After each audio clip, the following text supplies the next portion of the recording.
Assalamualaikum warahmatullahi wabarakatuh. Selamat bertemu kembali dalam kegiatan pembelajaran IPA kelas 9. Materi kita kali ini adalah hukum Ohm dan hambatan listrik. Baiklah anak-anak sekalian, untuk mempelajari hukum Ohm, terlebih dahulu kita harus paham rangkaian percobaan yang digunakan oleh Ohm.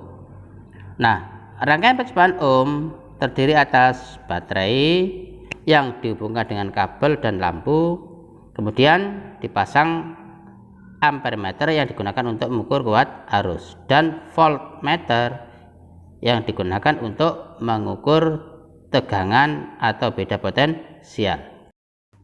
Dengan menambah baterai, maka akan diperoleh data besarnya kuat arus dan tegangan dapat diperoleh dari data percobaan sebagai berikut. Jika kita perhatikan hasil percobaan pada tabel berikut, di mana semakin besar tegangannya, maka kuat arus yang mengalir semakin besar. Dari sini bisa kita analisa. Yang pertama, bagaimana hubungan antara kuat arus dengan beda potensial? Yang kedua, bagaimana perbandingan antara beda potensial dengan kuat arus? Coba anak-anak bisa analisa data hasil percobaan 1, 2, 3, sampai 4. Berdasarkan analisa data dapat diperoleh semakin besar kuat arus listrik, maka beda potensial yang mengalir juga semakin besar. Yang kedua, perbandingan antara tegangan dengan kuat arus nilainya ada selalu tetap. Nah, menurut Ohm, nilai yang tetap itulah yang dinamakan hambatan atau resistor, biasanya disingkat dengan R.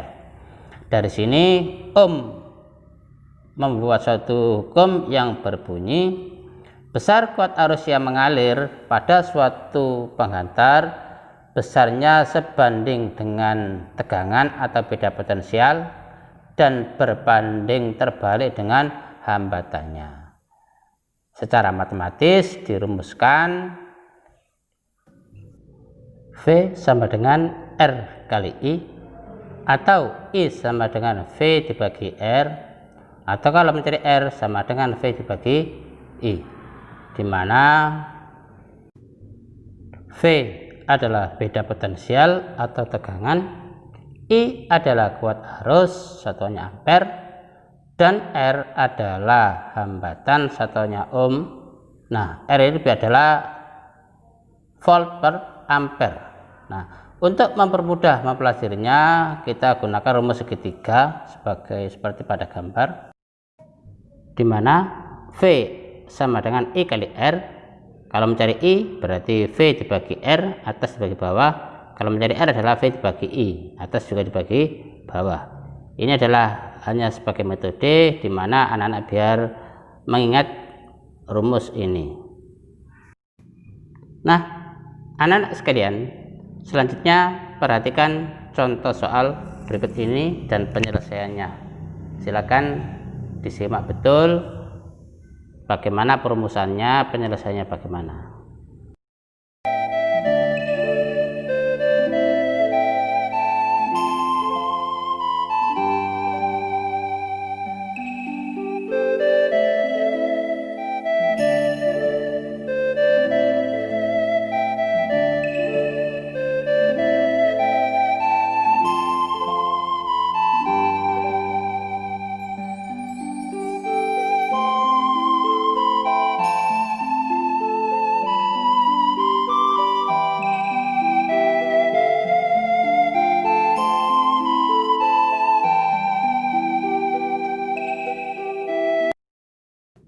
Baiklah anak-anak, materi berikutnya adalah hambatan kawat penghantar.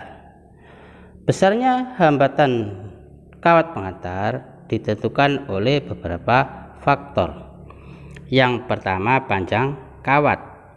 Semakin panjang kawat penghantar, maka semakin besar pula nilai hambatannya. Yang kedua, faktor luas. Semakin luas kawat penghantar, maka semakin kecil hambatannya, dan yang ketiga ditentukan oleh besarnya hambatan jenis. Jadi tiap-tiap kawat memiliki hambatan jenis yang berbeda. Dari 3 faktor tersebut, maka besarnya hambatan kawat penghantar dirumuskan R sama dengan Rho kali L dibagi dengan A, di mana R adalah hambatan kawat penghantar satuannya ohm, Rho adalah hambatan jenis kawat satuannya ohm per ampere meter, dan L adalah panjang kawat satuannya meter, sedangkan A adalah luas penampang kawat penghantar. Berdasarkan sifat daya hantar listrik, suatu bahan dibedakan menjadi 3, ada bahan konduktor, isolator, dan semikonduktor. Namun kali ini kita hanya membahas tentang bahan konduktor dan isolator. Bahan konduktor adalah bahan yang dapat menghantarkan listrik dengan baik, misalnya besi, tembaga, kobalt, dan sebagainya. Sedangkan bahan isolator adalah bahan yang tidak dapat menghantar listrik dengan baik, misalnya plastik, kaca, nikel, dan sebagainya. Nah, anak-anak sekalian, pada kegiatan akhir pertemuan kedua ini, silakan pelajari beberapa contoh soal, kemudian kembangkan dengan pola pikir sesuai dengan materi yang ada di depan, sehingga anak-anak paham betul apa materi yang disampaikan pada kali ini.